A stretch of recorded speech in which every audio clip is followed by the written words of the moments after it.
रायजो सरकारनि साख्रि मावगिरि बिथांमोननि थाखाय मोनसे गोजोनथाव खौरां। गिबि मन्त्रि हिमन्त बिश्व शर्मा बिथांनि मोनसे गेदेरथार फोसावनाय। रायजो सरकारनि साख्रि मावबाय थानाय जायखिजाया सुबुङा रुंसारि जायोब्ला बिथांनि नखरा मोननो हागोन 10 लाख रां। डिसेम्बर दाननि गेजेराव 35,000 सुबुङा साख्रियाव गोदानै हाबगोन।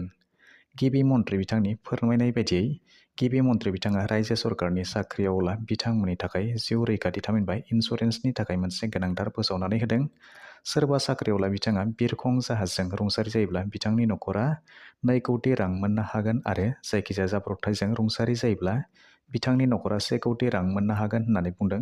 फारसेथिंजाय सोलेरा हाबा गैयै जायोब्ला नखरनो 1 कौटि रां आरो सरासनस्रा लोरबां जायोब्ला 80 लाख रां नखरनो होनाय जागोन होननानै बुंदों। बेबादिनो जायखिजाया बेरामजों साख्रियावला बिथाङा सुबुंनि रुंसारि जायोब्ला 10 लाख रां नखरनो होनाय जागोन।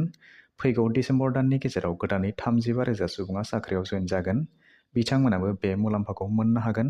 थांनाय जानुवारि दाननिफ्राय दासिम गासै 280 सा नखरा बै मुलाम्फाखौ मोननो हादों आरो 180 सा नखरनि खामानिया मावफुंजायाखै होननानै फोरमायदों। साख्रि मावग्रा सुबुङा एबा बिथांनि नखरा बै मुलाम्फाखौ मोननो थाखाय 90 साननि गेजेराव क्लेम खालामनो नांगोन होननानै बुंदों आरो बे इन्सुरनि थाखाय साख्रियावला बिथाङा 1 रांबो प्रिमियाम होनांगौ गैया होननानै बुंदों। कन्ट्रेक्चुएल बेसिसआव मावनाय 3 लाख साख्रियावलाफ्राबो बे खाबुखौ मोननो हागोन होननानै बुंदों आरो बिथांमोननि थाखाय एक्सिस बेंकनि गेजेरजों बिथांमोननि खाबुखौ होनाय जागोन होननानै बुंदों। गुबुन बेंकफ्राबो MOU साइन खालामोब्ला बेनि थाखाय खाबुखौ लानो हागोन होननानै बुंदों।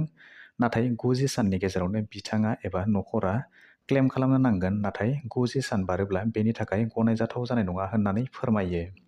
बिदिब्ला दिनैनि भिडिअखौ नायनानै माबोरै मोनखो नोंथांमोना कमेन्ट सेक्सननि गेजेरजों फोरमायहरदो आरो जुदि भिडिअखौ नायनानै मोजां मोनबायब्ला मोनसे लाइक आरो शेयार खालामनानै होदो।